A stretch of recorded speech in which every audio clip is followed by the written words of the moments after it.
কপাল পরা মানুষ শান্তি পাবে না। শুধু নেতা পরিবর্তনের মাধ্যমে এই দেশে শান্তি আসতে পারে না।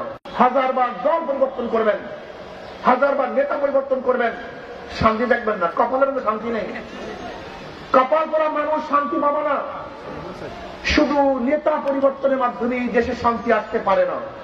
আপনি বলেন তো, অস্তিত্ব পরিবর্তন হয়েছে বারবার, ঘুষের কে পরিবর্তন হয়েছিল? এসপিতে বারবার পরিবর্তন হয়েছে, ঘুষের পরিবর্তন হয়েছে। কারণটা আমাদের সন্তানের যুবক সন্তানরা জানি না নওয়াজ সলিমুল্লাহকে। সেখানে রবি ঠাকুরের বন্দনা করা হয়, নওয়াজ সলিমুল্লাহকে ভুলে যায়। সেখানে কাজী নজরুল ইসলাম হল, ইসলাম থাকলে নাকি সাম্প্রদায়িক হয়ে যায়। তো বিশ্বাস করতে পারবা? তুমি জানো হাজার ইউনিভার্সিটির ছাত্রলীগের যারা ছিল, ছাত্রলীগের হিন্দু, তারা তাদের হলের মধ্যে, রুমের মধ্যে মূর্তির ছবি রাখলে সাম্প্রদায়িক হতো না, কিন্তু কাবা শরীফের ছবি রাখলে সাম্প্রদায়িক হয়ে যেত। তুমি জানো আমাদের মেধাকে কিভাবে সাজানো হয়েছে?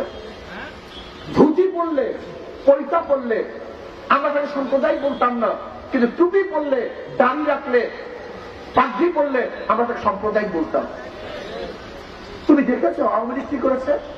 পুরো শিক্ষাঙ্গনের মধ্যে হিন্দুত্ববাদ, নাস্তিকতাবাদ ঢুকিয়ে দিয়েছে। মুসলিম শিক্ষা, ইসলাম শিক্ষার মধ্যে দেবীর মূর্তি ঢুকিয়ে দিয়েছে। আর তুমি সেই আওয়ামী লীগ করতেছ?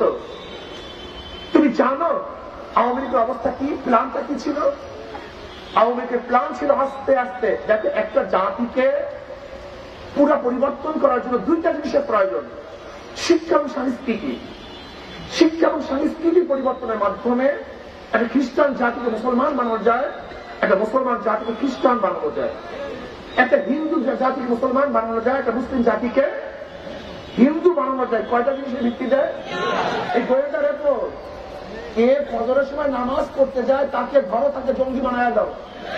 আল্লাহর কসম করে বলতেছি মুসলমানের সন্তান, আল্লাহর কসম করে বলতেছি মুসলমানের সন্তান, মুসলমানের সন্তান আল্লাহর কসম করে বলতেছি। তুমি জানো আওয়ামী লীগ কি করছে? টাকনুর উপরে কে কাপড় পরে, টাকনুর উপরে কে কাপড় পরে তাকে জীবিত করে সে জঙ্গি। শুধু কি তাই, ইউনিভার্সিটির মধ্যে কে শুদ্ধ করে সালাম দেয়, আসসালামু আলাইকুম, এই শুদ্ধ হবে কি সালাম দেয়, তাকে নজরদারি করো, সেও জঙ্গি। কে দাঁড়িয়ে রাখে, কে টুপি পরে, কে নামাজ পড়ে, কে কলেমা পড়ে। এই গত রমজানে, এই যে গত রমজানে ইউনিভার্সিটির মধ্যে কোরআন তেলাওয়াত করতে দেওয়া হয়নি। এই গত রমজানে আপনি কি জানেন, এই গত রমজানে ইউনিভার্সিটির মধ্যে ইফতার মাহফিল করতে দেওয়া হয়নি।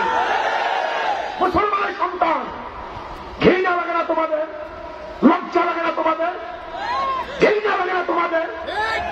এই গত রমজানে মুসলমান সন্তানরা ইফতার করতে বসছে, হাজার ইউনিভার্সিটির মধ্য থেকে তাকে লক্ষ্মী বইয়ে তাওয়াত করাই দেওয়া হয়েছে।